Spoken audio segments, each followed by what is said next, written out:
Good morning, everybody. How y'all doing this morning? It's me, Mitch. Little change of scenery this morning. I am inside for a couple of reasons, and I'll tell you what they are. I have to get used to where all this stuff is now. I'm so used to doing this outside, and it's a little chilly outside. So anyway, good to see you. Welcome to Morning Coffee with Mitch. And as usual, drink it if you got it. Drink it if you got it, guys. And as part of this little change of scenery this morning, I'm in a coffee shop. Well, maybe a virtual coffee shop. And what do you do in a coffee shop? You got it.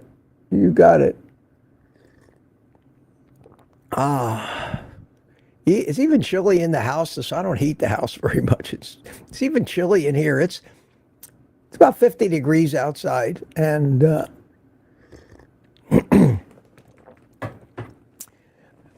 I told you all about my great I told you all about my great plumbing adventure last week, where I beat the crap out of my head trying to fix the plumbing under my house, and I decided and said, I'm just getting too old for this, and I still got a lot of work done. That's what happens when you live in an older house like this. I'm probably going to have to replumb the whole house, but I still got a leak. I would really love to get it fixed. So I got plumbers coming today. So I just wanted to tell you that I got to answer the phone if it rings, and I told them to wait till after 10 o'clock, but who knows? So I may have to interrupt briefly to take a call when they let me know when the plumbers are going to get here. Life goes on, even though I'm so dedicated to YouTube 24/7. There are other things that I still need to do. And we're going to be getting nothing but colder. Nothing but colder. I think as January progresses, they said it probably won't even begin to warm up until the end of the month. So I may just bite the bullet. I love doing it outside, but so it's really less work doing it in here. I just can't puff on my cigar, which to me is one of the main events of my outdoor live stream, even though it alienates so many people. I don't care. I enjoy it. I enjoy the shtick of lighting that thing up to the happy music, and I'll be out there when I can. But today I'm inside, and you've all seen the inside of my studio. I've got a lot more screen real estate here. I've got more buttons. I've got buttons to push to change scenes. It's really a lot easier and more convenient for me to do this. I sacrifice a lot so I can enjoy that cigar in the morning. And I can live without it. I hardly even puff on it. It's usually just as long when I finish the stream as it was when I started. Well, good to see all of you. 81 people here. Don't have a lot of show notes to talk about today. I don't think I can go past 10 o'clock today because of the plumbers. I dread them coming. From my old days as a general contractor and builder, when the plumbers came in, all the gorgeous, beautiful finish work that happened before them, they found new and wonderful ways to trash it, ruin it, and have massive cleanups after they were done destroying the house, putting the fixtures in the sinks and the shower heads and all that other stuff in it. It's terrible. Well, we'll see. But I'd much rather do it myself. I think, especially after this head injury that I had and have a little vertigo when I'm underneath that place, laying on my back with my head tilted back, looking up, trying to fix something, it's not worth the risk of something happening to me. Besides the fact that I keep banging into things under there. So I'm afraid old age has taken its toll in some small respect, and I can live without crawling around under my house anymore. I keep fighting the urge, though. I almost, when I called the plumber yesterday, said, "Nah, you know, I can do it, but I have to exercise some discipline." All right, I've got 86 people here this morning. Happy Friday morning to everybody. Let's see who were the people chomping at the bit. The winner yesterday was Tuukka. Tuukka Carnivore down or up in Finland. Hi, Tuukka. Good morning to you. Tuukka's fasting. Tuukka says, people, fasting is over. My headache was coffee withdrawal stuff. I feel good, a bit tired. Naturally, I lost 5 pounds of body fluids. Yeah, mostly fluids, but you're doing great, Tuukka. And just take it easy today. Relax. He's going to eat bacon and eggs. Dan Lee is here. How you doing? Hello, Mitch from, Don Lee. I can actually read this screen pretty clear. And I can see on this monitor, which is much better than the monitor I use outside, I can actually read the green names on the dark background. So I keep fighting the urge to get a brighter monitor out there. I hate to keep spending more money, but got to do what you got to do in the name of show business.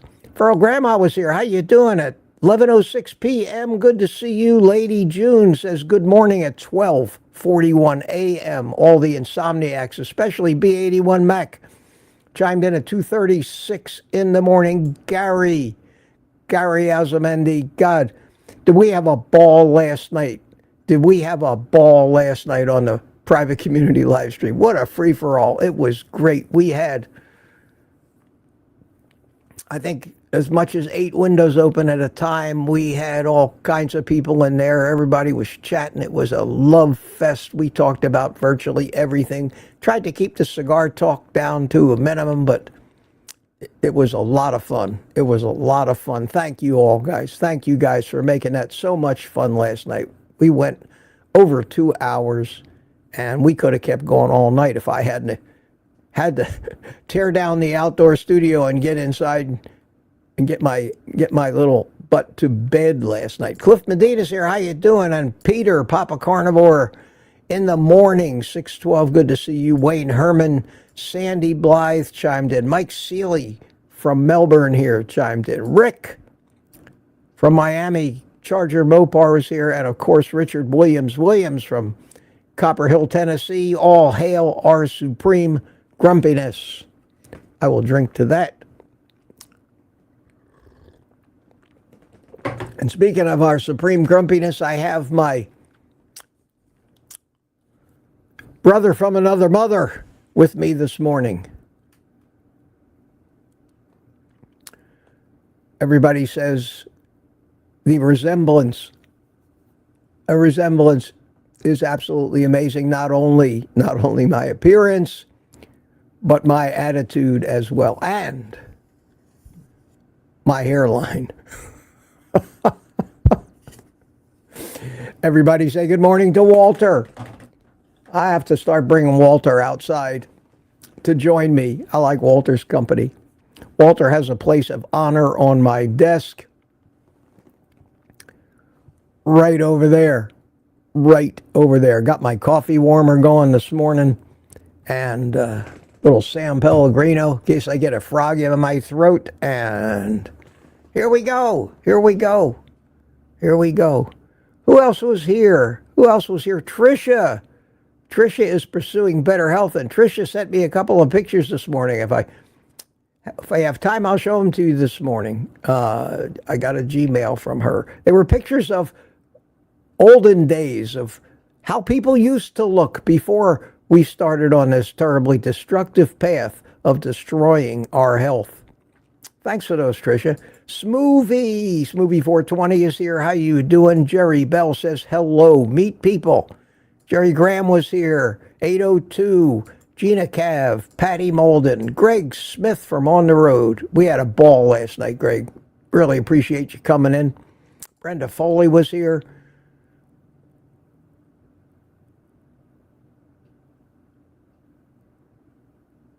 Jerry Bell asked me a question without QQQs, but I picked it out. And he says, when you used to video, your first meal of the day was almost always bacon and eggs. Why not sausage and eggs? Because on a scale of 1 to 10, bacon is a 10. Sausage is about a 6. I'm not crazy about sausage. Most of the sausage you buy has all kinds of spices and crap in it I don't want. I just like bacon better. And I would have to eat like a half a pound of sausage, which is a lot of sausage, to make up, to get the kind of fat and protein and everything that I look to get out of that first meal. So I don't even have sausage in the house, to tell you the truth. But some people love sausage, and go right ahead. Go right ahead and just make sure it's fairly clean. Doesn't have a lot of fillers and sugar and all the other crap they keep increasing the amounts of in our food these days. Bob Black was here. 10 after 8. Good morning. Good morning. Marla Kelly's here. How you doing? Granny Boo. William McCartney. Jerry Hall. Thank you so much. Jerry Hall joined the private community. Thank you. Thank you. Welcome. God, it's a shame. I don't know. Did you see... No, you weren't a member. You weren't there last night, but be there next Thursday. We have an absolute ball, and get brave. Get brave. Like some people did. Gary Azamendi joined us last night. It was great. It was great. And I think we got another usual suspect now after that. We have a lot of the same people come in every time because they just enjoy it, but it's open to everybody, and we really like to see the new people. Love to see the new people. So come on in. And he says, good morning, Mitch and his minions. Yeah, I guess I have minions. Mike Seeley from Tampa chimed in, 820, Charger Mopar again. Edward Renner, how you doing? Josephine C., good to see you. Good to see you.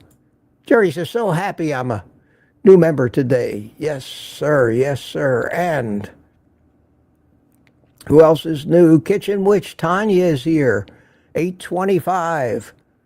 Terry Sue. Morning, Terry. How are you? How are you? And thank you so much, Jerry Hall, man.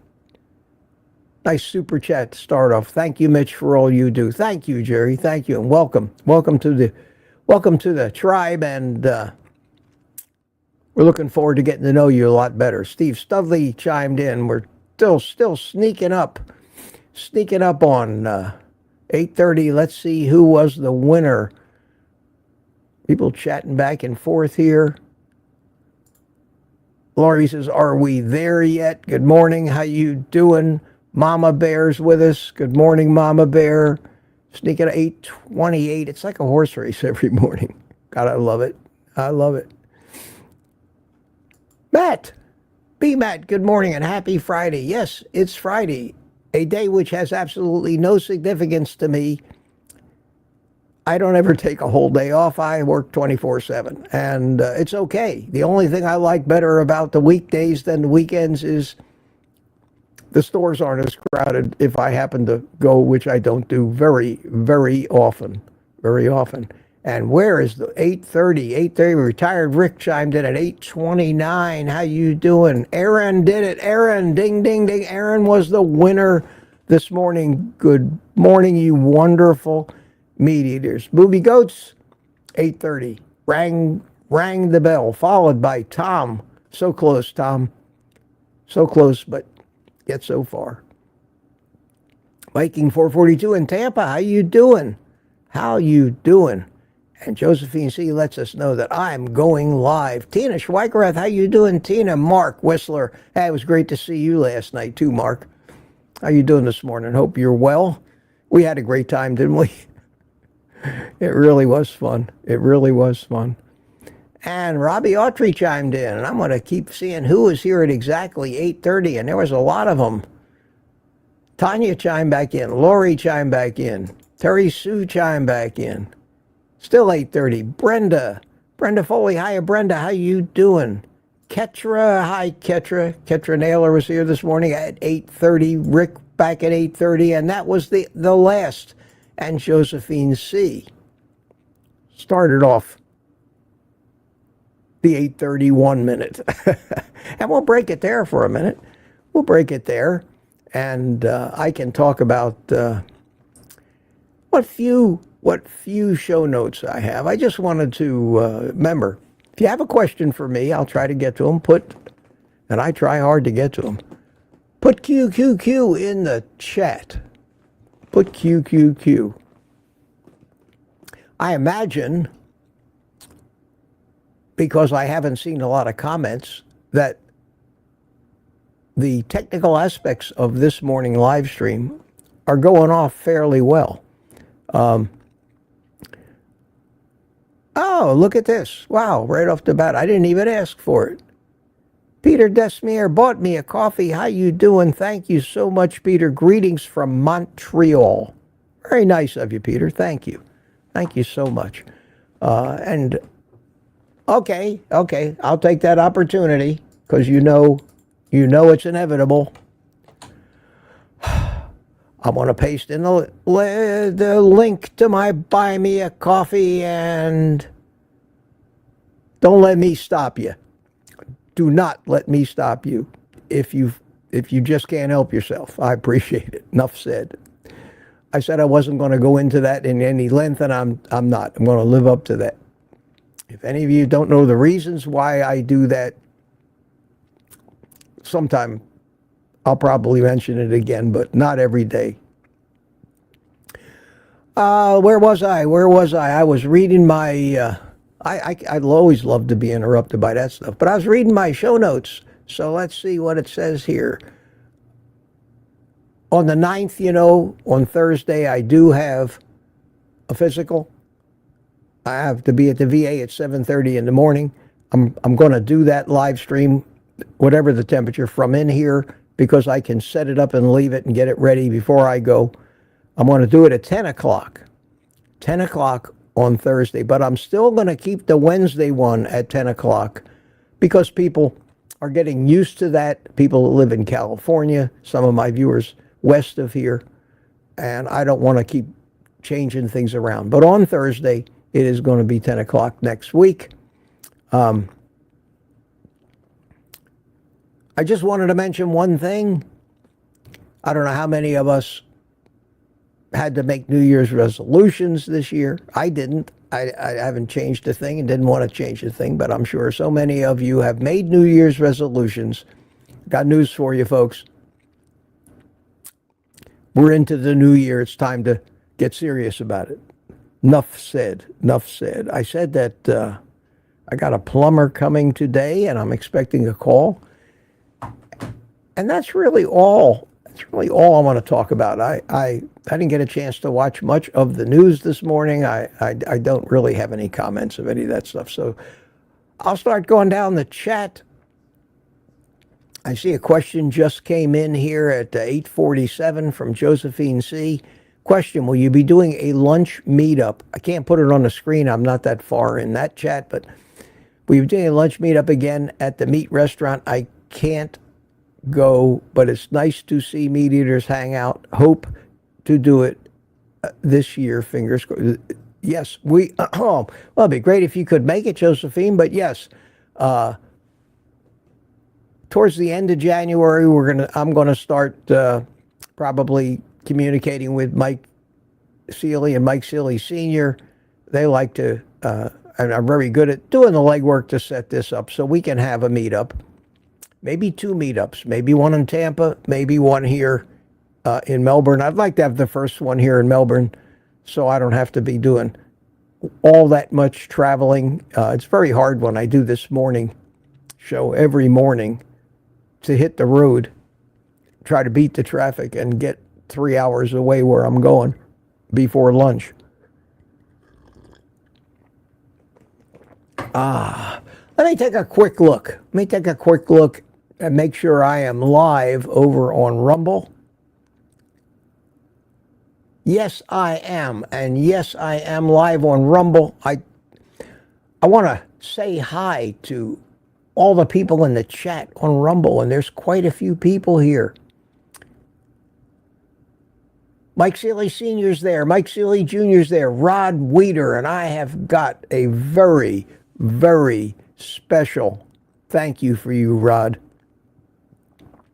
I know you're probably the lone viewer of mine that really I don't ever see pop up on YouTube, but I see you on Rumble every day. And you have bought me a coffee. And yesterday, I didn't get to it in time.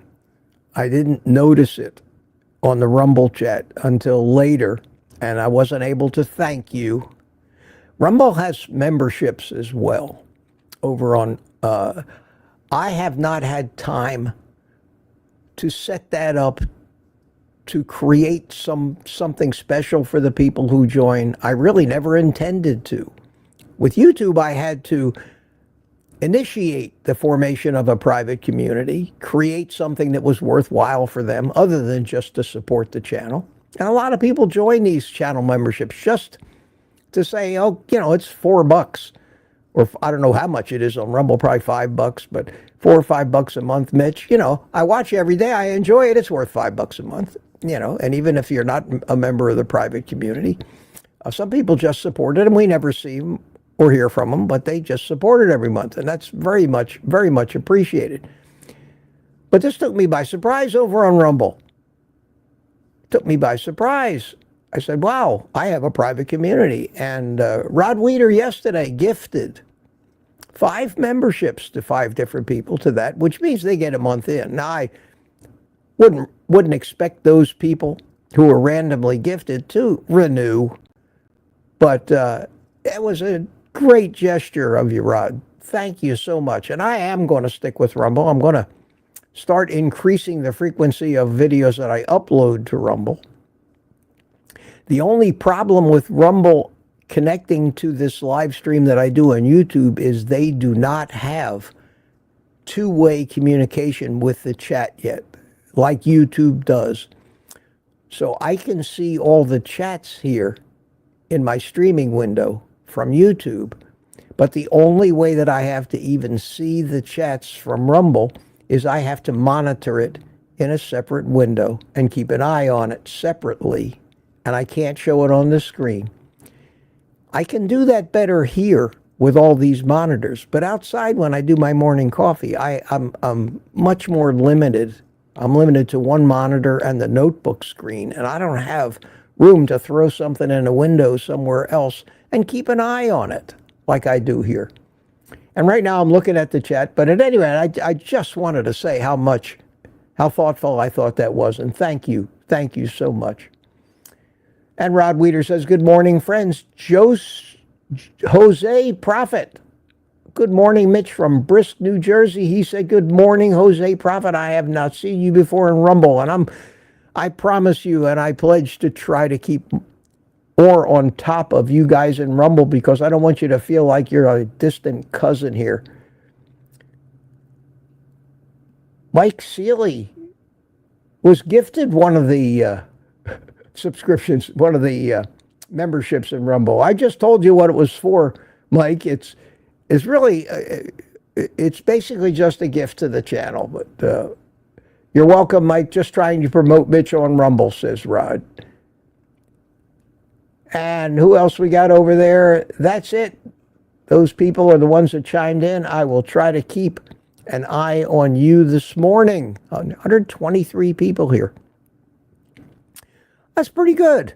That's pretty good. I usually expect Friday to be a little quieter. I don't know, maybe people go out shopping. Maybe they started their weekend early. But we'll see. We'll see as we progress. Let me go back to the chat here. Let me go back to the chat. I still got Joseph. As usual, I always leave somebody's name up there when I talk and forget about it. Everybody's talking to each other. Let me, Jerry Hall. I like the background. Yeah, that's cool. That's cool, isn't it? Coffee shop. I thought, how appropriate. How appropriate. And it almost looks real, doesn't it? And this is a nice coffee shop because they give me this nice, comfortable desk, you know, executive chair. Leather. It's beautiful. You know, I've had this chair since 1990. 35 years. This was the chair that was in my office in my computer company when I first redecorated my office. And yes, it's a little worn out. I think it's a lot worn out, but I just don't feel like buying a new chair. This one's so comfortable. And who else we got here? CB's here. CB Carmack joined us last night. Great to see you, man. And holy cow, I got the greatest surprise last night.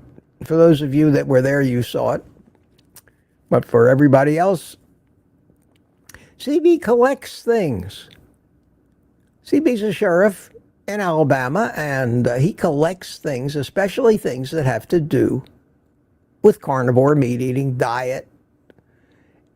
He has an original copy of that Newsweek magazine with Ansel Keys' picture on it. He scrounges the internet. He goes to eBay, to all these collectible sites, and he finds this stuff. He found not one, but two first edition books from 1913, original first edition prints about the story of Crisco. 1913. Crisco was invented in 1911. Talking about and showing all of the propaganda they had already started back in 1913, trying to demonize animal fats and butter. That's astounding. But that's not the best part. The best part is that he bought one of those for me, and he's sending it to me. I was so taken aback by that, CB. Thank you so much.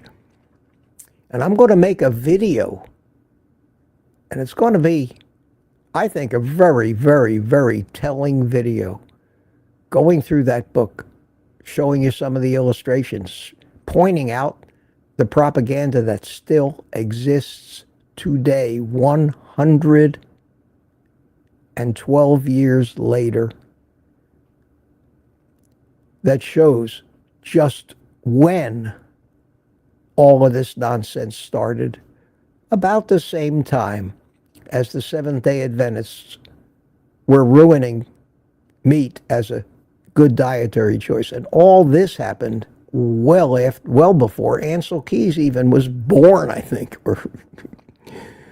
So it's been going on a long time, and maybe a lot longer than most of us think. And the sad news about that is that the longer it's gone on, the more deep-seated in what we call conventional wisdom, truth and reality, it has become, and becomes just that harder to discredit to most people who've heard nothing other than this message from every direction. Because there are very few people alive today, you could probably count them, a handful of people, that are over 112 years old. They wouldn't have remembered life before Crisco anyway. They would have been an infant. They would have been an infant. So nobody pretty much on the planet today has gotten their education, has formed their opinions in a world without this bullshit propaganda that red meat is bad for you and that seed oils are good for you. And I was not surprised, I knew that, but I had never been aware of the massive campaign that they launched when Crisco first came out. Massive. They gave us a hell of a kickstart. So that's CB. Thanks so much. I'm going to treasure that book because it really extends my understanding, and I can't wait to read the book. Extends my understanding of how we got here, and I talk about that a lot. So again, I wanted to mention that this morning, and thank you. I know that took up a little time. I think these are important things for us to know. They validate what we're doing. They make us worry less about, well, maybe they're all right. No, I mean, after all, the whole entire medical community tells me I'm killing myself. Oh, yeah. You know, I think I've cheated you this morning. I think there's something that I never got to, and I think you guys may be missing it. So let me take a minute just a brief period of time to let you have a little happy music on a Friday morning, and I'll sip my coffee and you sip your coffee. Cigar or no cigar, we still deserve to be happy.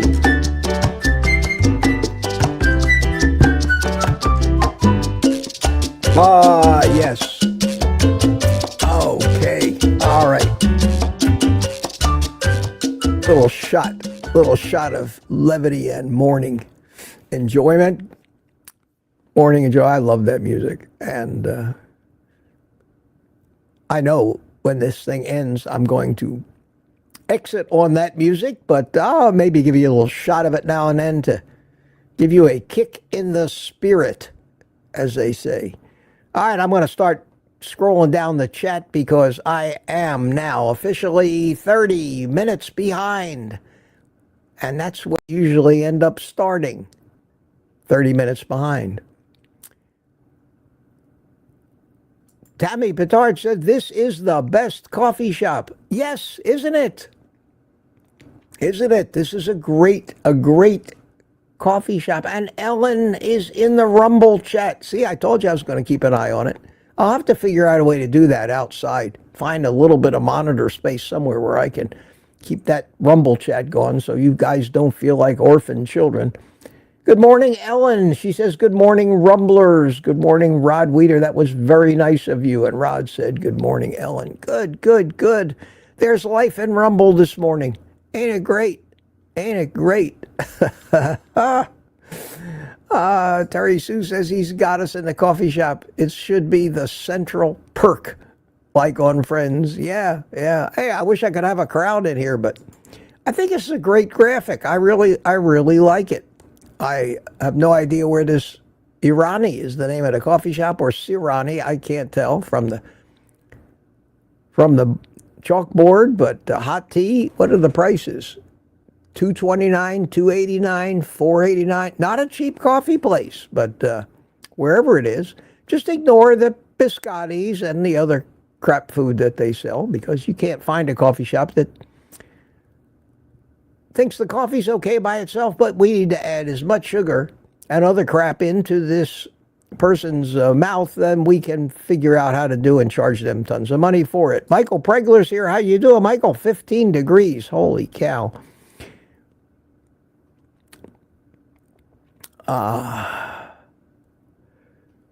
Who else is new? Peter, 61 degrees in sunny Florida. Yeah, Peter, it's not that, you're much warmer down there in South Florida than I am here. Peter's out walking. And just bringing you the blow-by-blow internet opinion joined us as morning friends. Remember, questions, QQQ. I did spot one, but I don't see a whole lot of them over there in the current chat right now. Steve Studley, 24 degrees. Wow. Simpson John, talking to Papa Carnivore. Good morning to you. Good morning. Anybody new? All right, I got to start running here if I'm going to get to any questions and have time to talk about it. Jesse's Adventures is here. How you doing? How you doing, Marcia? Good to see you. Good to see you this morning. Superhero in the house, Steve Rogers, Captain America. Hi, Steve. Kansas City, Missouri, chiming in. Good to see you. Robbie Autry says, too cute. I think that was when I was showing Walter off. Otherwise, thank you. I know. People tell me how cute I am.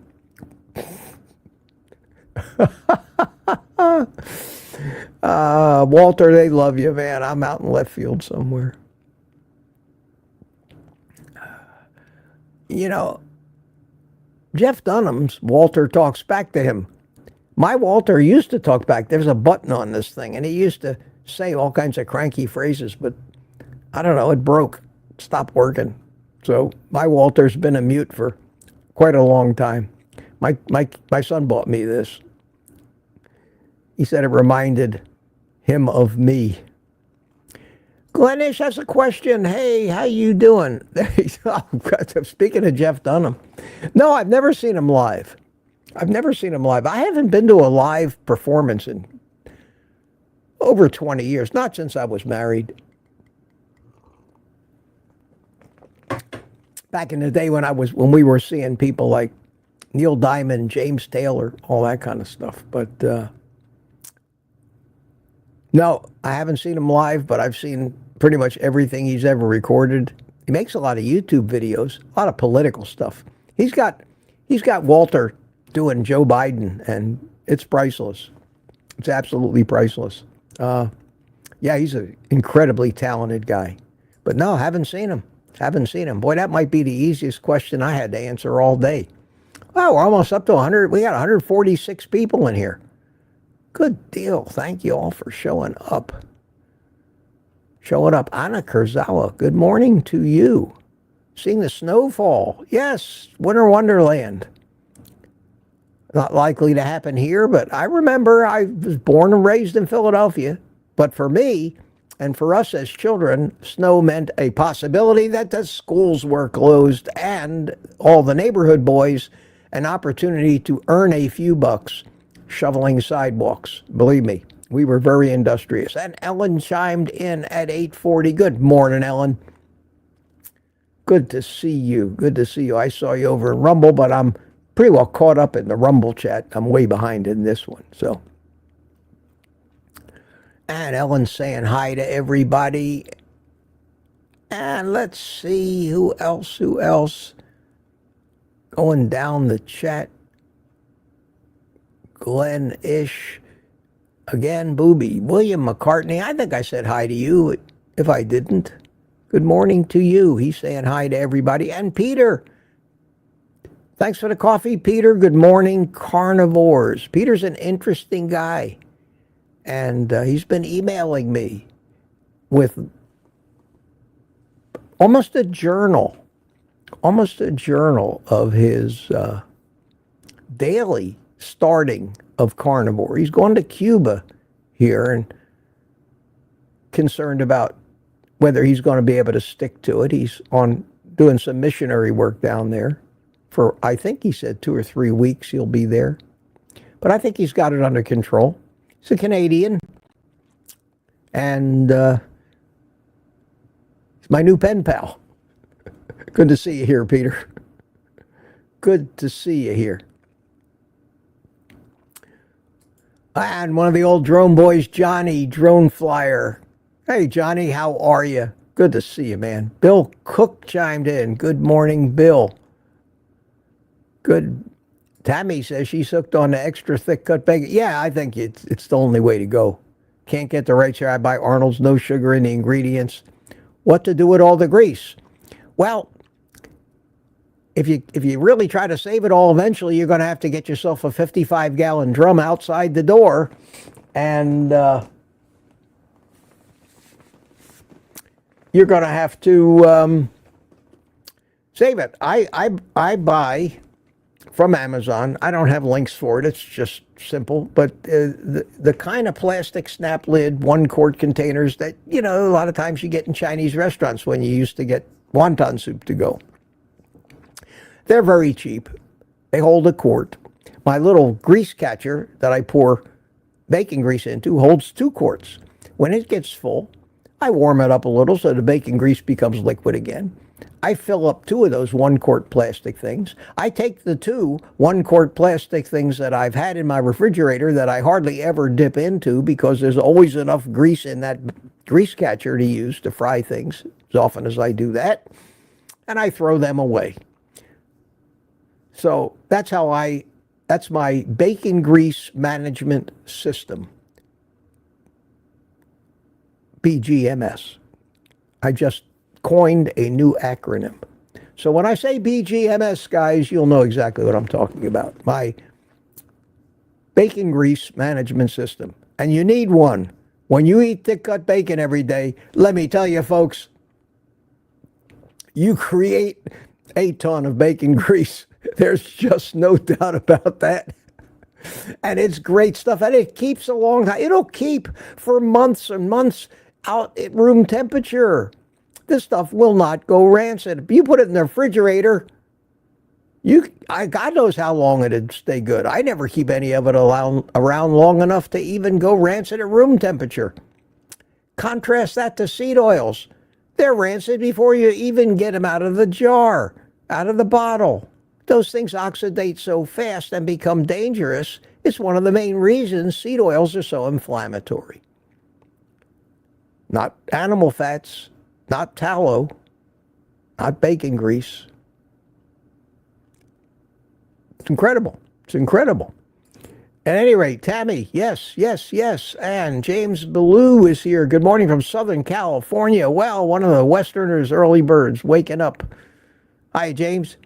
Good to see you, man. Good to see you. And here's a question from Laura. Dr. Berry released a video about cheese addiction.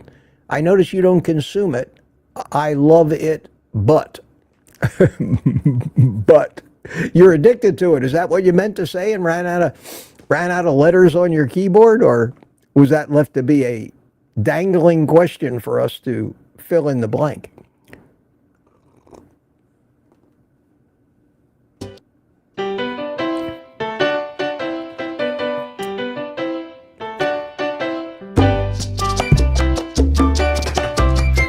Okay, just in case you forgot to be happy.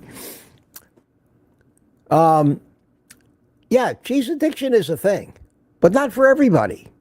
Not for everybody.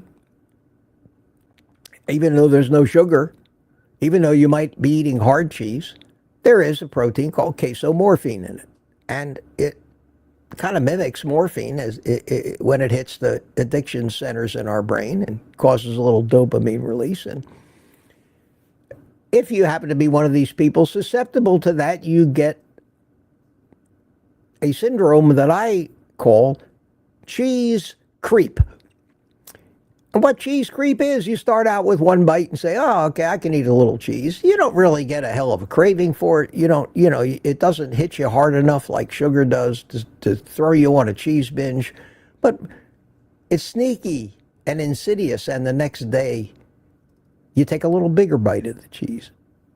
And within a month, before you know it, you're eating 2 pounds of that crap a day and totally destroying all your efforts and your diet. And I didn't watch Ken Berry's video. I very rarely watch any of his stuff now. Like me, there's only so much to say, and, new stuff comes out. Most of it, you don't even know if it's relevant or true, so I stick to my basics that I know work. He sticks pretty much to his basics that he knows works. And he's talked about cheese addiction many, many, many times. I've heard about casomorphines from him and a lot of other people. And yes, it's true. I don't eat cheese, not because of that. It has nothing to do with that. I've said this a few times. I never liked dairy of any kind.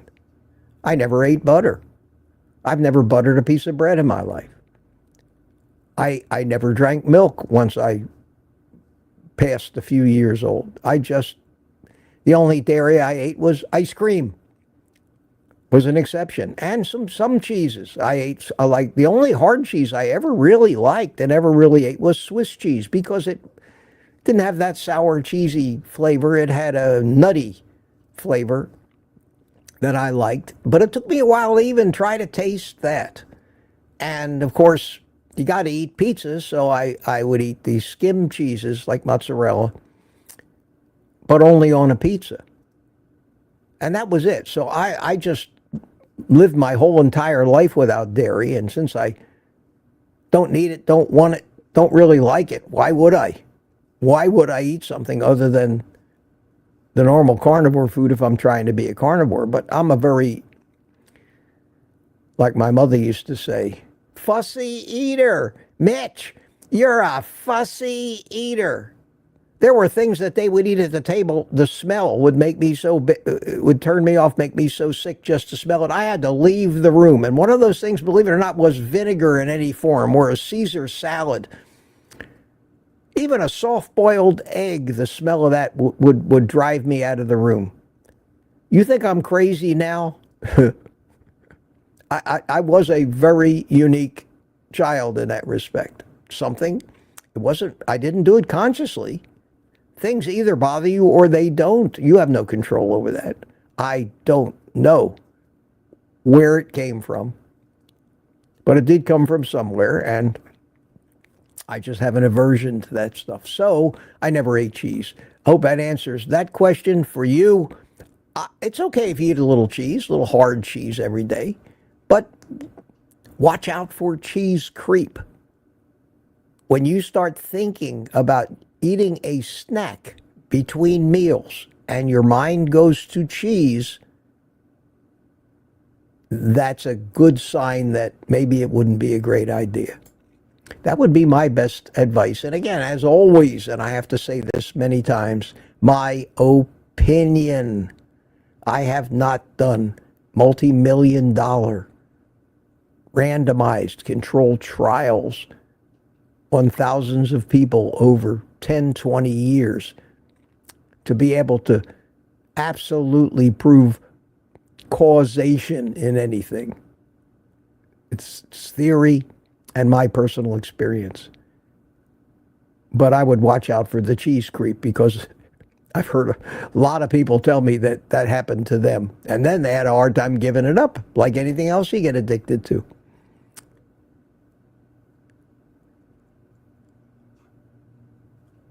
Internet Opinion says, I'm starting day 3 of carnivore. The hazing phase has begun. Let me wish you the best of luck, my friend. Let me wish you the best of luck. And wish me the best of luck here, because I'm still a half hour behind and I need to get scrolling here. Who else we got here? We have me throwing my Buy Me a Coffee link, which I will do again right now. And let me just check to see what's going on here. I don't see anybody other than Peter bought me a coffee yet today, but that's okay. You guys have been doing pretty good this week. Pretty good. But I got to keep plugging it. Got to keep plugging it.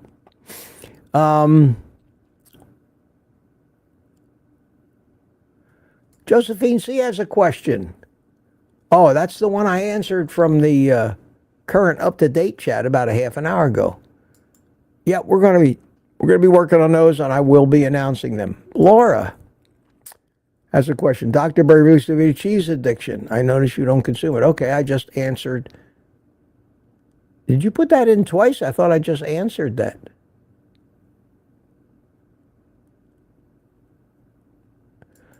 Yeah, like Bill Cook says, he watches me on the TV and types on the phone. Yes, it does count as, I think it counts as 2 viewers.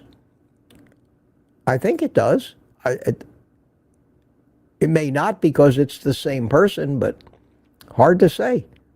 I never experimented with that, but I'll have to try logging into something to see how many viewers or how many people are waiting, for example, before a live stream, and log into it from a few different browsers independently and see if it shows up as different viewers. It'd be interesting.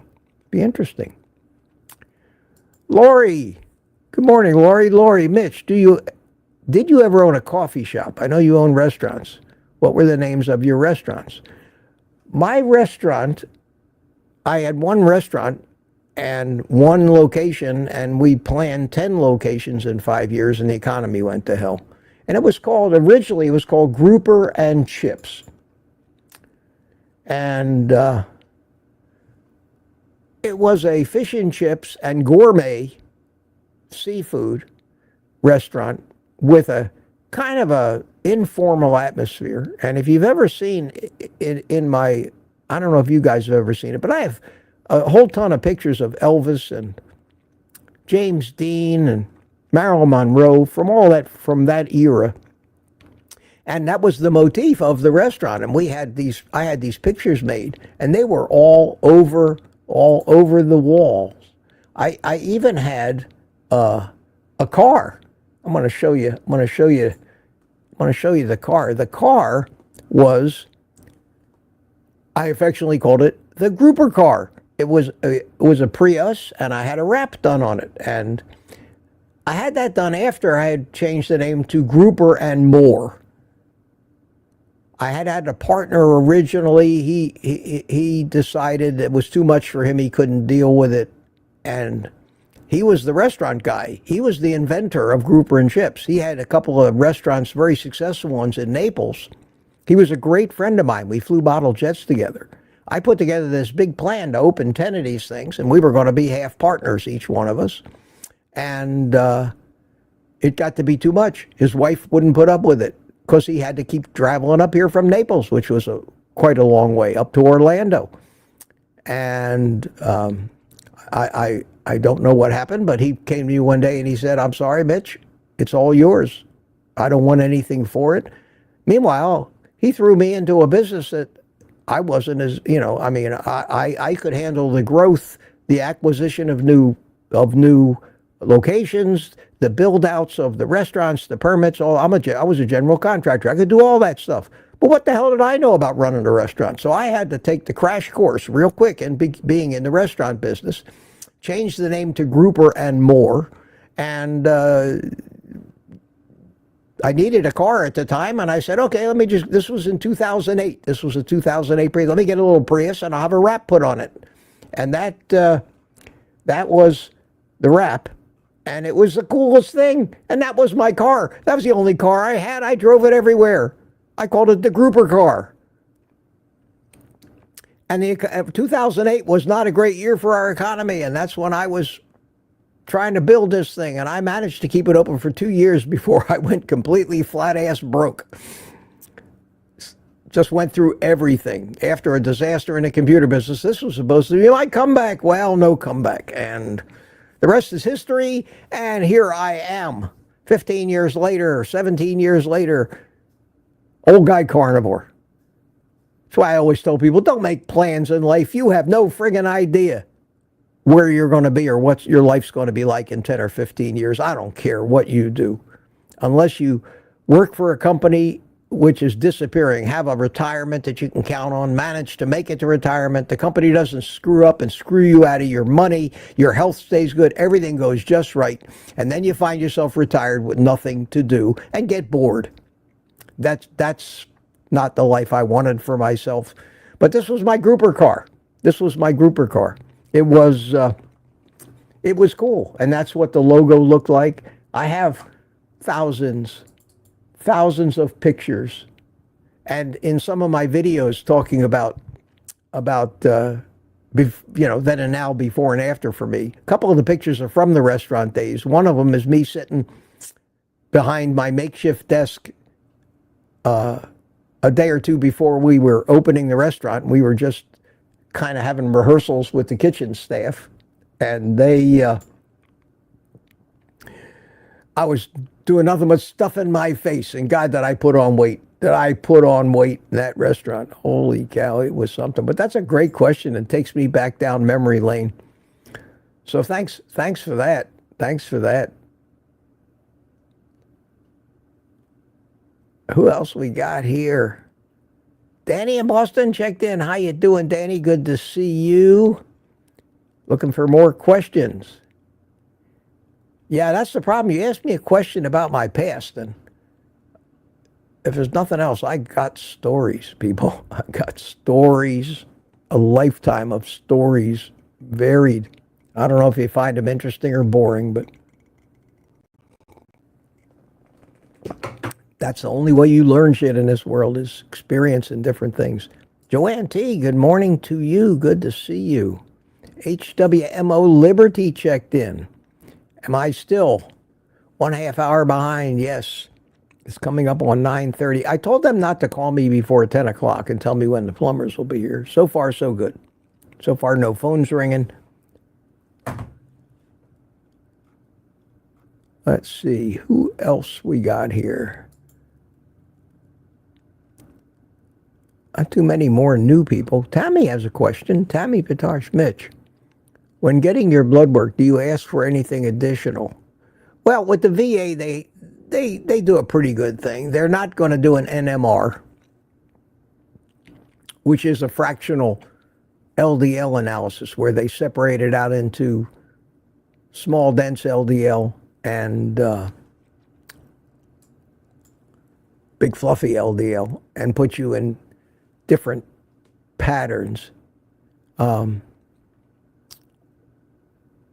But they don't do that test. But the only test I actually asked them to do that they didn't do was a testosterone test. And I did that just to prove to my doctor that because testosterone has a precursor of cholesterol, that by lowering people's cholesterol, their testosterones are going down. Universally, the average of male testosterone is tanked in this country, and I attribute that so much to not only the diet, but the artificial medicating to lower cholesterol when it has never been proven to have any benefit whatsoever in an otherwise non-heart diseased individual or somebody that hasn't had an event like a heart attack yet or a blockage.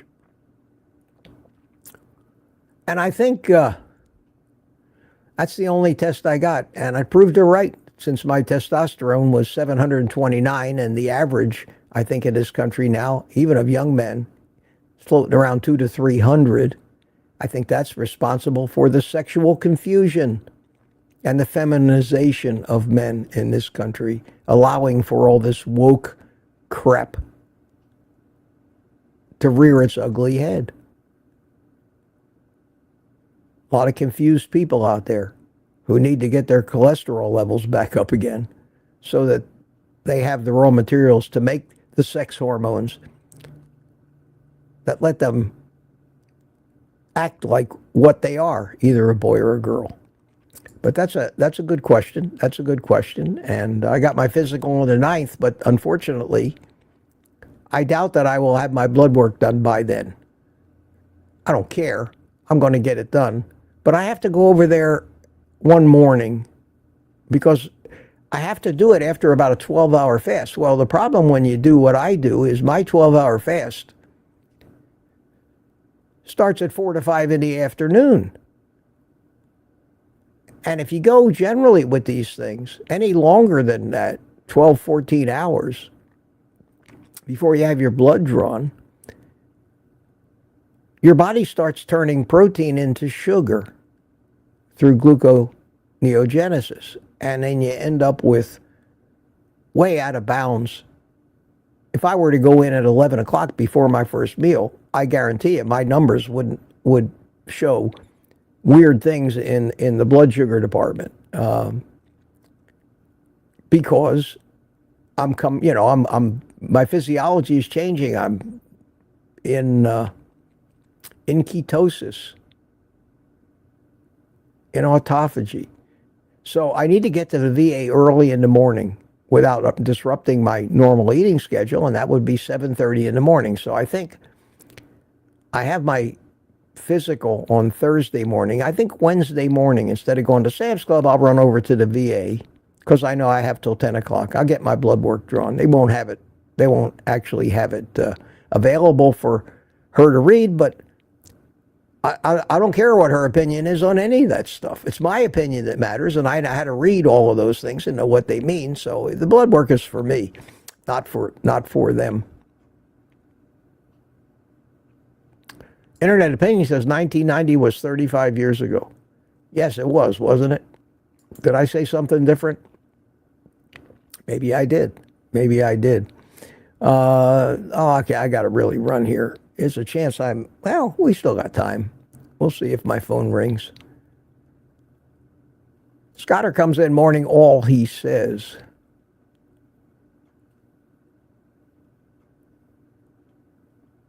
A lot of chatting going on. Looking for questions and people I haven't said hi to.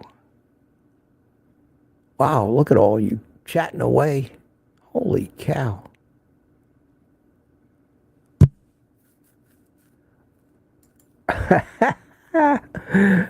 Jerry says, no smoking in that coffee shop. Yeah, I just refuse to smoke. I could smoke in the house. Nobody else lives here. Nobody tells me not to. I just don't want that aroma. And it's not a bad aroma, but it does permeate everything after a while. That's the problem, and I just don't want that in my house. I'd rather my house smell like bacon grease and ribeyes.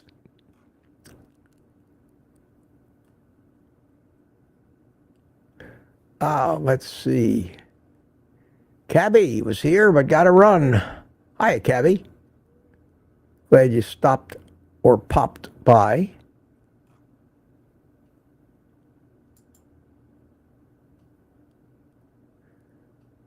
Tuka says, yes, of course, Jeff Dunham's Walter. God, am I that far behind?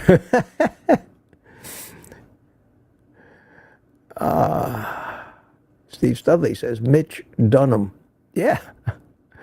And Tuka gives me a compliment. How do I become wise like you, old boss?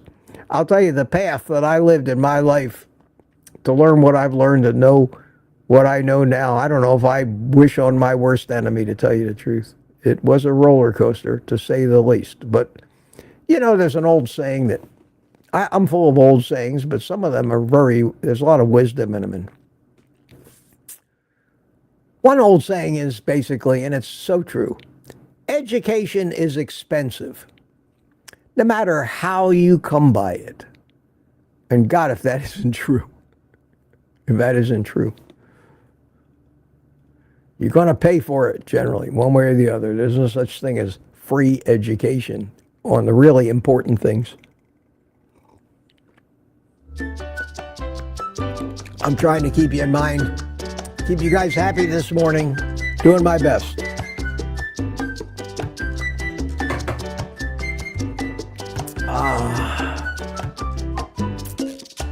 Are you happy yet? Everybody had enough happiness for right now? Well, okay. Don't say I didn't ask. Oh, a big question. Mark C. Question Mitch. Boyd told Tom, and Tom told Peter, and Peter told CB, and CB told Greg, and Greg told Tuka, and Tuka told Spanky, and Spanky told me you do Thursday live streams without pants on. Is that true? Inquiring minds want to know.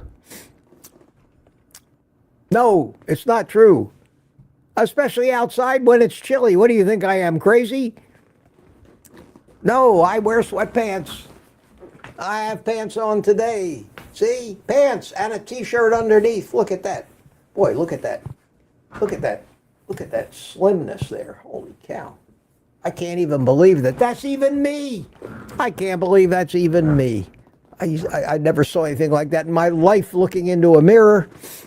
Must be somebody else has possessed my body. No other explanation.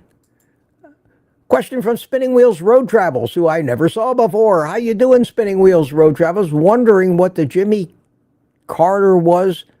He lived to 100? Well, I can tell you one thing. He probably ate peanuts. It's hard to say what he ate. I can pretty well. He got cancer. He fought cancer for years and years and years. He was in hospice for 2 years. He was not the healthiest guy at the end. But they kept him alive, you know. Modern medicine can keep you alive even if you're suffering and weak and deteriorating. They can keep you alive. That's their goal. Keep you alive long enough to extract every bit of money you can for doctors, medical, and pharmaceutical expenses. Be kinder to let so many of these people just die than to keep extending their life and selling them more and more medical care while they suffer. I'm sure the guy suffered. I'm sure the guy ate his average diet, but he was old enough. He was old enough where his average diet was at least not so bad because it was in the older days, you know, the 40s, 50s, and 60s, before it became this much lunacy and people got so addicted to sugar. So I can probably say, and I don't know, I don't study it, I don't even care about the life of Jimmy Carter. Yeah, he was a great guy, he did great things, he was a president. But not something I'm interested in. Yeah, he and I had absolutely nothing in common, not politically, not anything. So why would I make a hero out of him? But he obviously was not a carb addict. So he probably ate meat and veg and probably an occasional dessert or something, and ate like the average American. He didn't kill himself doing that. He didn't help himself either, but he did get cancer. And he fought that hard, and it couldn't have been great. So I think that he lived to 100 because he was an ex-president and got $1 billion worth of medical care from the government just to keep extending his life. You didn't see very much of him in the last 4 or 5 years, I don't think. But again, I haven't been following him, so I'm not the guy to ask. But that's my opinion. I could be wrong. Could be 180 degrees off. The guy might have been an ice cream junkie, like our current president is. I don't know. I don't know. There's a man that doesn't look too healthy. Obviously, his eating habits haven't served him well. Laurie says, Mark C, too funny. Mark C says, I think that's too much information. I must have been talking about something 25 minutes ago. I don't know what it was. But Ellen's still chiming in. Peter's still chiming in. MC 1964, good morning to you. If you had an older diesel car, you can burn the grease in that. Well, you can once you get it modified. And interestingly enough, we used to sell our fryer grease off to companies that made biodiesel. And when their trucks came to pick it up, the exhaust smelled like French fries. Honest to God. Can't make that up.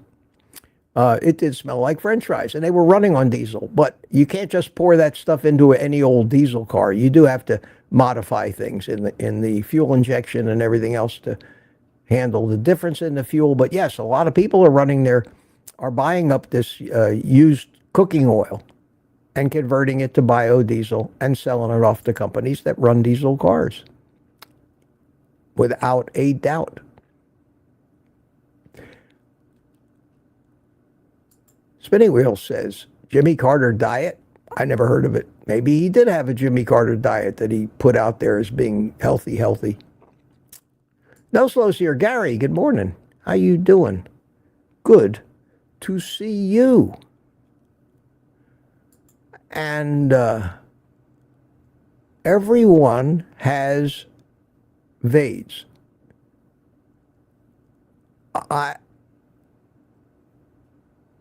I don't get this. Everyone has. I've never seen you before. Welcome. But you've got an opinion. Forget the frying oil for me. Just put the bacon in the oven. Well,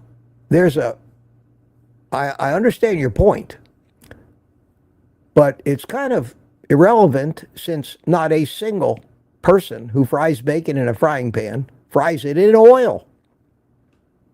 Anybody put oil in the frying pan before they fry their bacon? Anybody?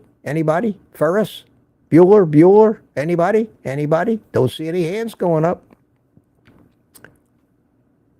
We don't fry bacon in oil. We don't fry pork rinds in oil. We put them in a hot pan and the oil renders out of it. The same oil that would render out of it in an oven, an air fryer, or if you held it on a stick over an open flame. I don't know where you got that idea, but I think you're new to this. Yeah, we don't add any kind, not animal fat, not seed oils. That would be a sacrilege of the highest order to take a perfectly lovely, healthy piece of bacon with good fats in it and throw it into some boiling canola oil.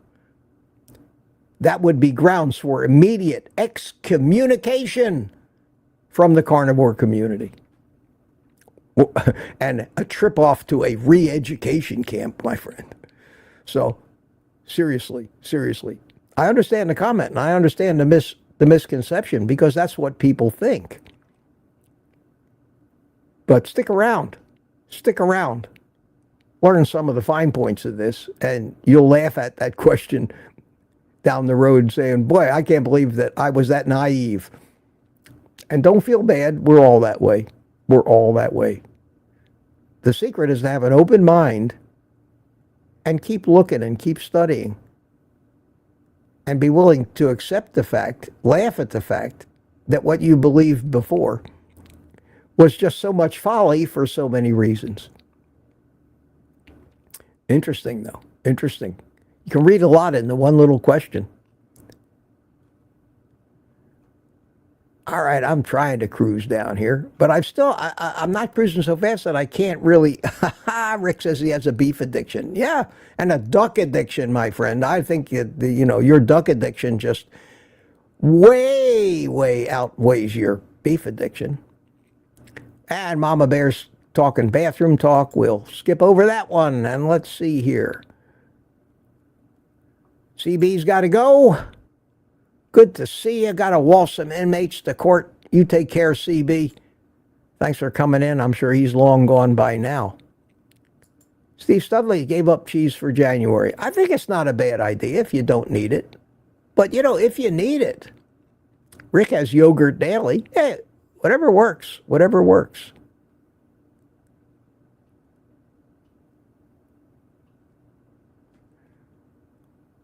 I'm still trying to read these chats. You guys don't disappoint me. You keep them coming. More bathroom talk. We're talking about cheese now. I think we already did the cheese thing. Let me see. Keep going. More cheese talk. Hey, Lat's here. Hey, Lat, how you doing? I'm so late today. Good to see you. See you over there in the United Kingdom. Always. Good to see people from across the pond. Polish Mike's here. I haven't said hi to you yet. His take on cheese. It is not a food, but a condiment at best. I don't disagree with that, but it is a food. It does have nutritional value. It has good fats in it. When I think of condiments, I think of barbecue sauce, ketchup, mustard, things like that. Things that are pretty much solely for flavor, and most of them seem to contain a lot of plant material or sugar.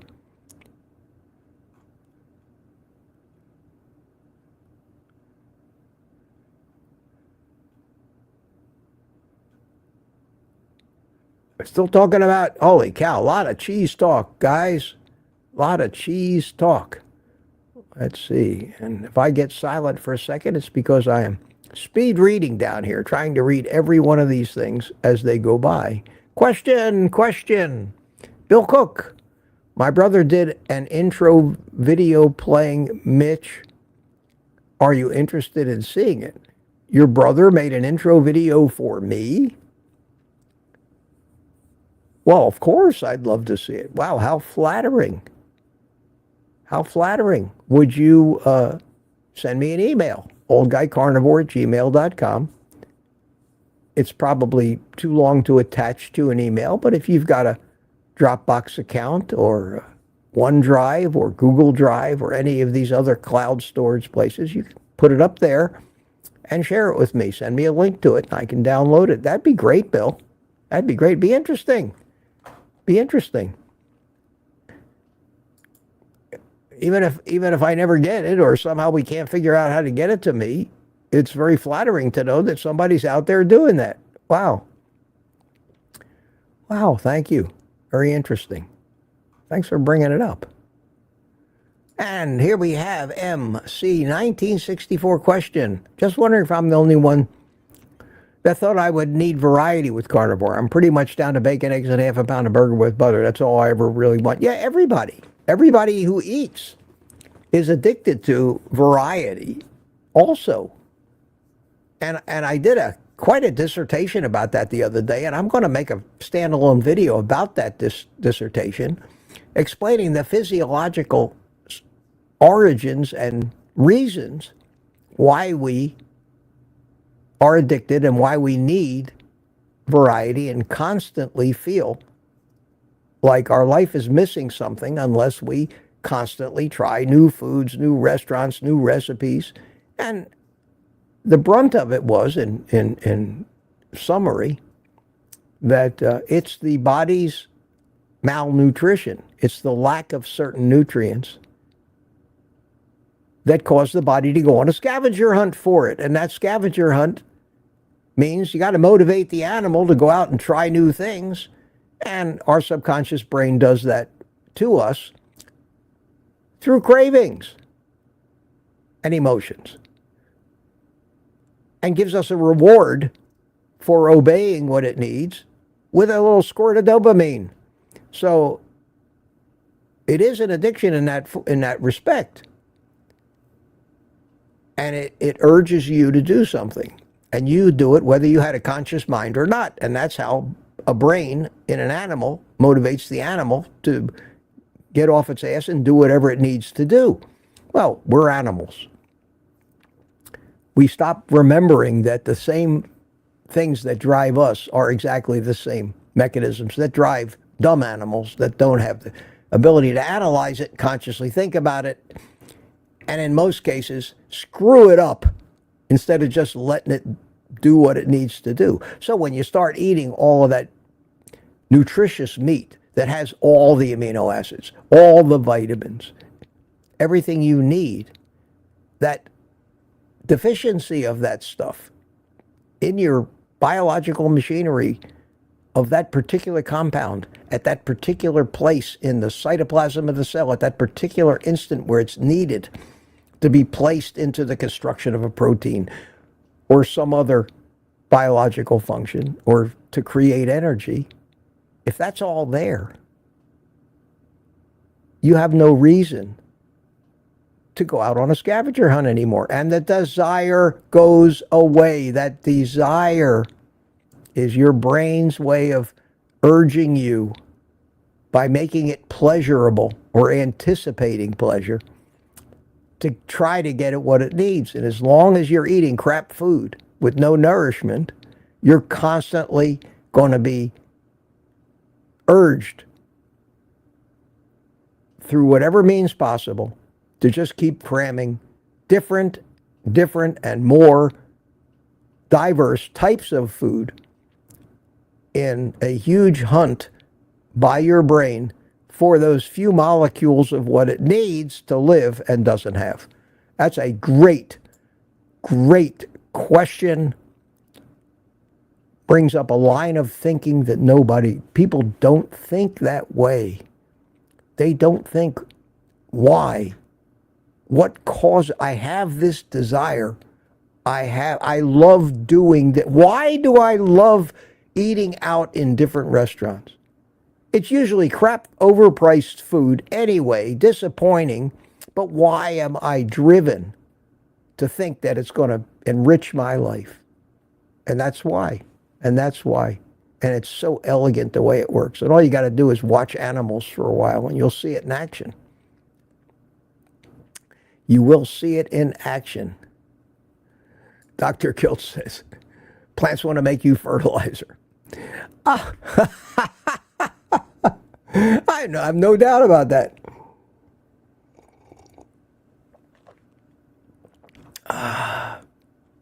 There's another adage, there's another saying that's similar to that. That's also very true. That eventually, and it's kind of sad, but it's absolutely true. There is absolutely no way you can dispute this. This statement is a statement of fact, and that is eventually every, without exception, living thing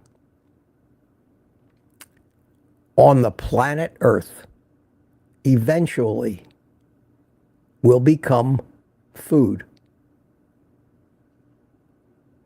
Think about that. None of us and the stuff we're made of, as long as there's life, can avoid becoming food. Unless we cremate ourselves, maybe that way we can destroy or turn into ash what we were. But if we that wasn't done in ancient times. Animals never did that. That was that's a human thing that we just started doing. And but with very few exceptions, let's say. And then even something might munch on the ashes somewhere, or the ashes will go back into the soil and they will become part of a plant and something will eat the plant. So in some respect, some of what you're made of is going to get eaten by something else eventually. It's cool to think about that. It's cool to think about that. That's how life goes on. We're constantly recycling the same materials through this ecosystem. Anyway, I find that interesting. I always think of weird crap. I mean, that's just, I don't know why. Just love to think of weird stuff, ironic stuff. And we could be food even sooner than that if we got attacked by a bear or a shark or something. We are basically meat. We're food.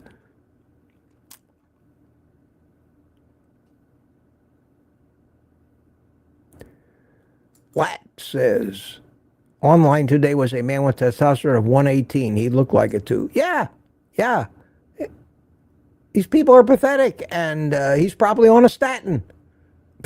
I wouldn't doubt it. Probably on a statin, a very strong statin. They're trying to get his cholesterol down to 0. This guy's good as dead. And his doctor, who's doing it to him, should be in jail. But we're too far gone for that now. We can't even put half these politicians in jail, let alone the doctors. But that's another story, guys. Let's see. Any more questions? You guys are talking. 9:30, 20 minutes behind. I am catching up, and I saw a couple of cues. DS111, why not design an old guy carnivore cap? At least one just for you. I could. I certainly could. I don't know if the company, that Bonfire that I use for my cups, and I think they might have a hat. I could do that. I don't know. None of those things make me any money, that's for sure. I do it just for fun. There's not a whole lot of that stuff sold, and I don't blame people. Everybody's got merch. I like that. Merch. Visit my merch store. I never did that. I did that because people were asking me, can we get a t-shirt? Can we get a t-shirt? I said, okay, I'll do it. But I usually end up buying some for myself and spending more than I ever earn on all of them that have ever been sold anyway.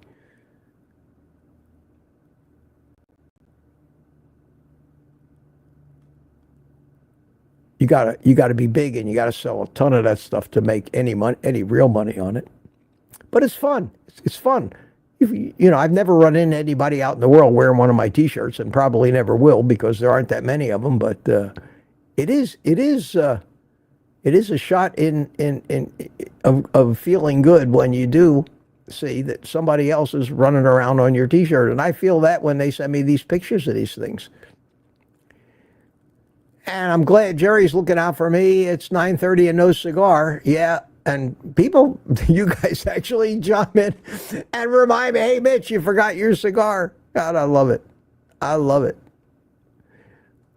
You're exactly the polar opposite of those people who say, I can't believe you smoke cigars and you don't care about your health at all. I can't watch you. I'm unsubscribing. Go to hell. A lot of them. DS111, how do I become wise like you, boss? If I tell you, I'll have to kill you. Yeah, he's mirroring Tuka's question. Cool. Sometimes I doubt my own wisdom when I look back at some of the mistakes I made. I never anticipated things that came out of left field and ruined my life on many different occasions. But none of us can see that stuff coming. And here somebody thinks I'm svelte. DS111, svelte is a nice Yiddish word. Svelte means exactly what it sounds like, slim.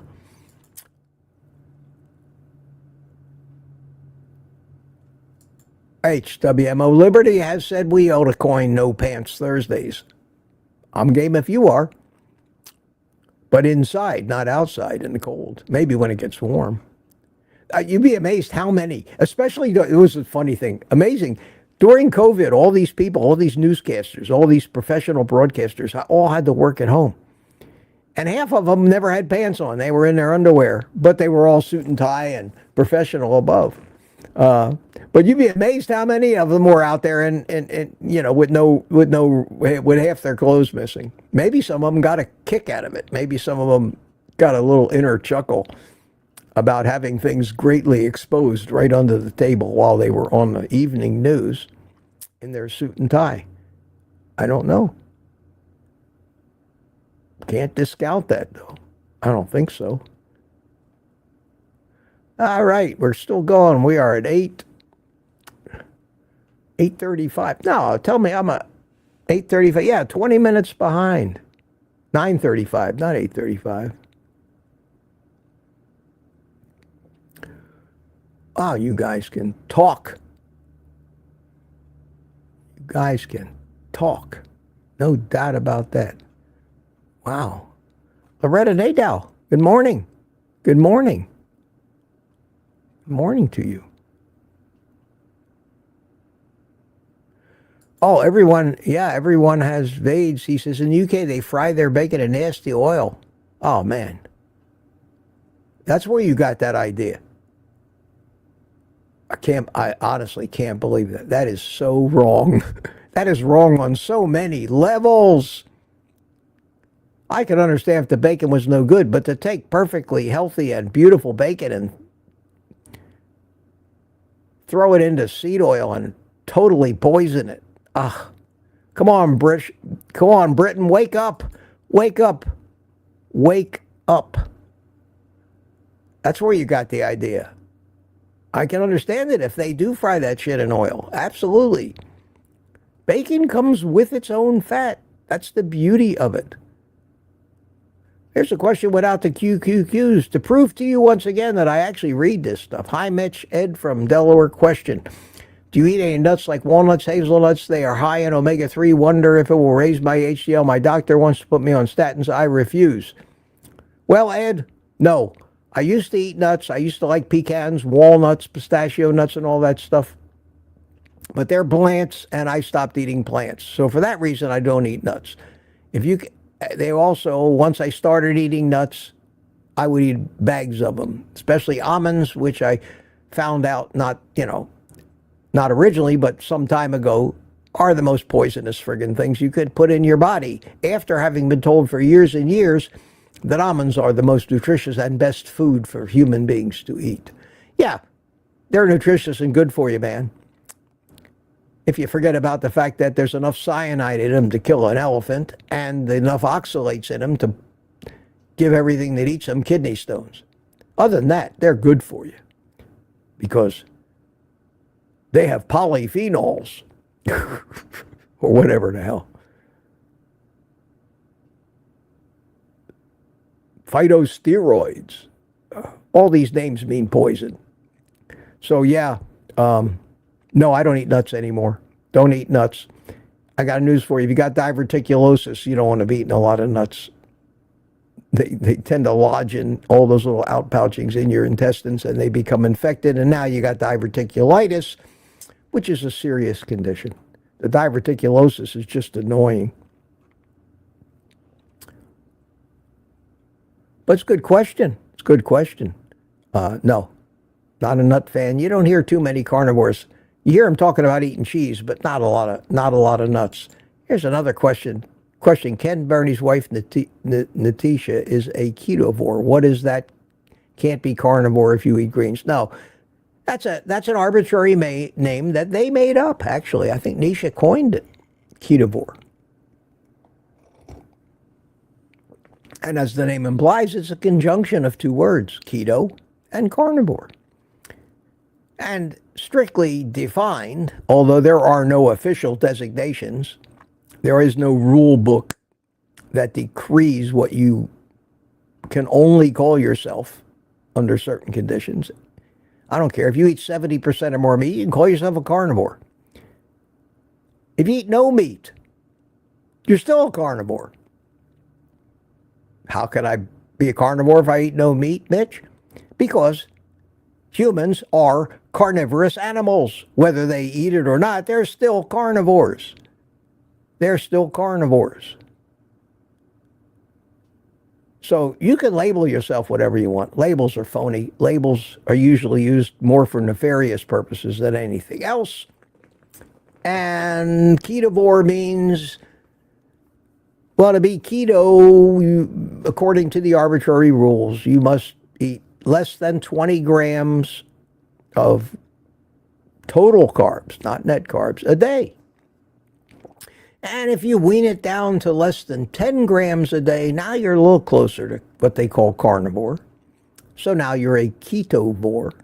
And if you get rid of those last 10 grams a day, you are now a carnivore. Doesn't mean a thing. Doesn't mean a thing. what's more important than that, even if you do eat a few grams of carbs, is what were they?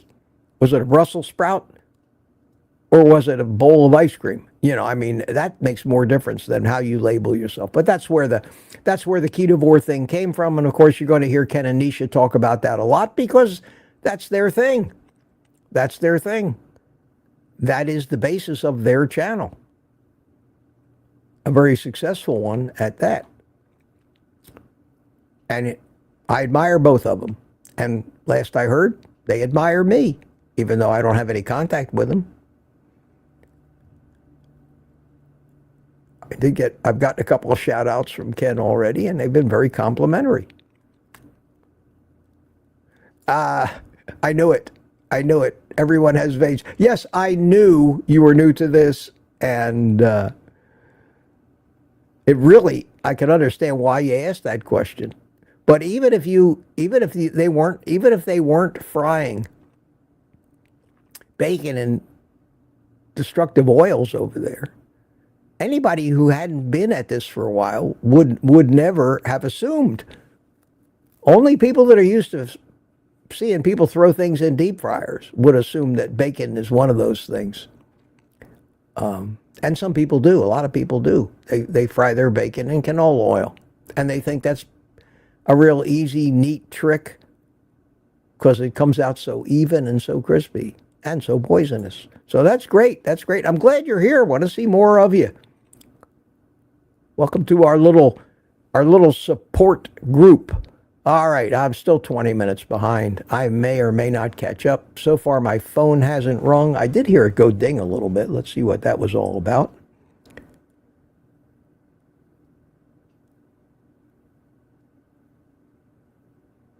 I've had 2 coffees this morning. Peter and Tanya bought me a coffee. Thank you. Can't thank you enough for being here every day. Appreciate it. Mitchellly, she says. Good luck with the plumbers. Thank you, Tanya. Thank you, Tanya. When I get done with the plumbers today, I may be on here tomorrow morning begging for 1,000 coffees. Whoosh.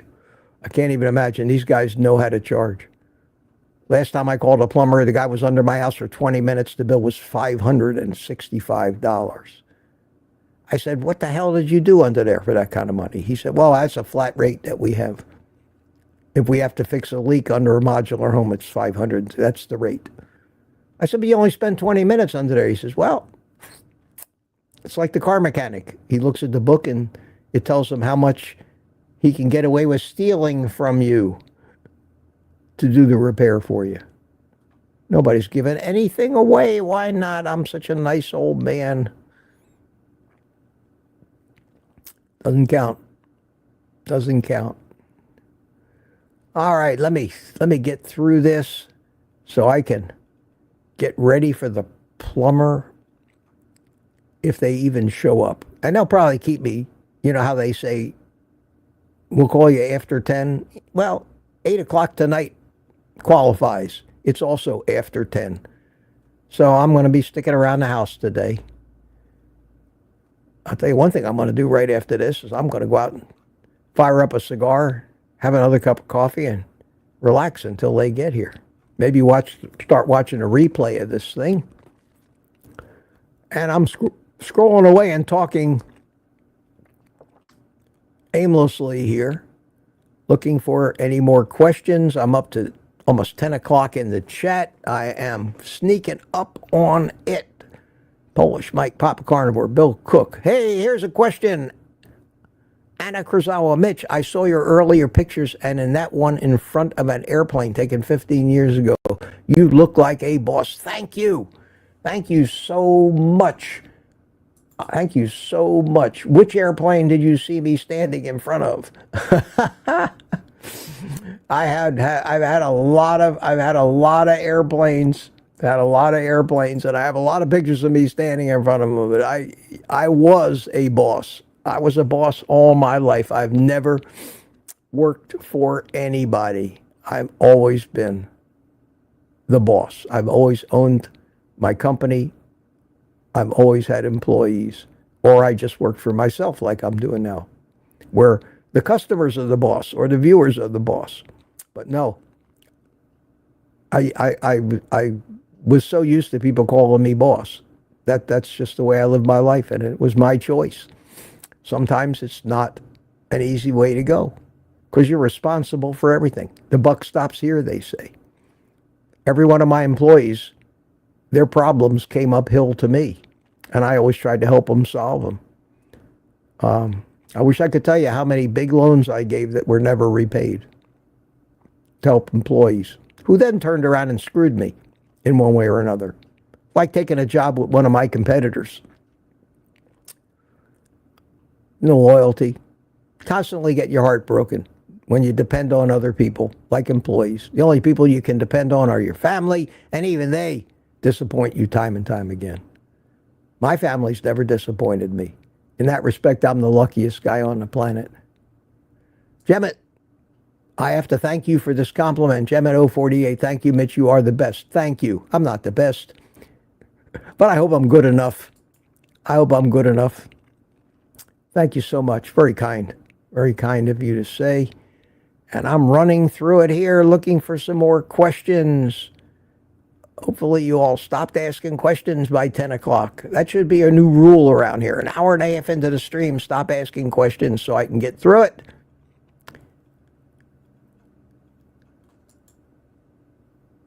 Thoughts on supplements, vitamins.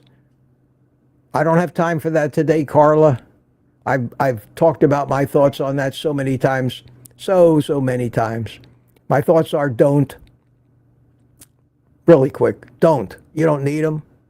The only things you need are things that aren't in, if you're eating the right foods, that's the qualifier. If you're eating an adequate amount of nutritious animal products every day and not eating junk and poison that will, and plants that will stop those nutrients, the anti-nutrients in plants, that will stop those things from even being absorbed by your body, and you will just crap them right out. If you're doing carnivore right or even keto right and eating the right foods, you don't need any supplements. All the things you need should be in the food, except for the few things that modern humans and life have raped out of the soil, such as electrolytes, iodine, and if you don't get enough sunlight, vitamin D. So look out for the things that show low on your blood tests, or that you know for a fact you're not getting enough of because you're getting leg cramps at night. You need electrolytes. And I think almost as a prophylactic measure in this world, eating the food that we eat, most of us that don't have our own farms and raise our own animals in pristine pastures, grazing on grass on land that has only been crapped on by other cows, I think we're going to be shy on electrolytes, maybe a little iodine. So take a little bit of that if you want, if you feel the need to have a supplement. Take electrolytes, a little iodine, and I take vitamin D. Many people don't need to. That's it. That's my view. That's my thoughts. Other than that, I think most of the rest of the thoughts about the supplement industry is a scam, a fraud, utter corrupt profiteering crap. There you go. No shortage of new miracle supplements every day. Call me a cynic if you must. And I did it. I did it. I did it. I did it. Bill Cook, last one in. I'm down at the bottom of the chat, my friends. Holy cow. David Schramm just chimed in. I'm getting ready to start carnivore. I like your recipes. Listen to some of my other advice, not just the recipes, about how to do this so you can be successful. And come back in here for support every day. Yes, that's the name of the game. You need... Oh, Bill Cook sent me a link to this brother's video. Okay, thank you, Bill. I will take a look at that. We'll talk about that tomorrow morning. Saturday morning. I will be back here at 8:30, so it is time for me to play a little exit music and get ready to deal with plumbers. Thank you all. Thank you all for coming this morning. Made it through the chat. I hope I didn't miss anybody or any questions. If I did, catch you tomorrow. Catch you tomorrow. You got a minute and a half or so to say goodbye to each other in the chat. This is the point where I usually finish my coffee and relight my cigar. Not today, but I can finish my coffee.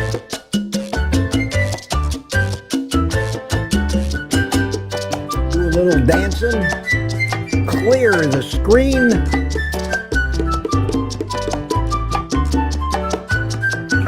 My 1 hour live stream turned into 1 hour and 40 minutes yet again. Thank you all for sticking in there.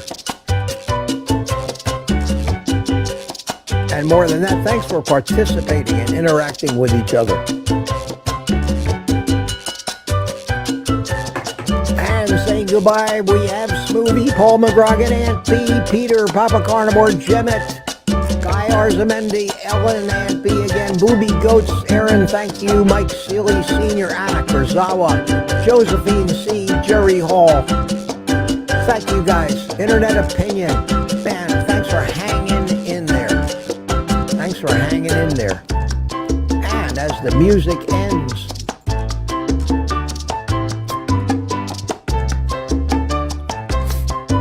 here it comes. Yes, yes, yes, yes. And until tomorrow morning, guys, where I'll regale you with my plumbing adventure of today, take the rest of the day off and eat meat.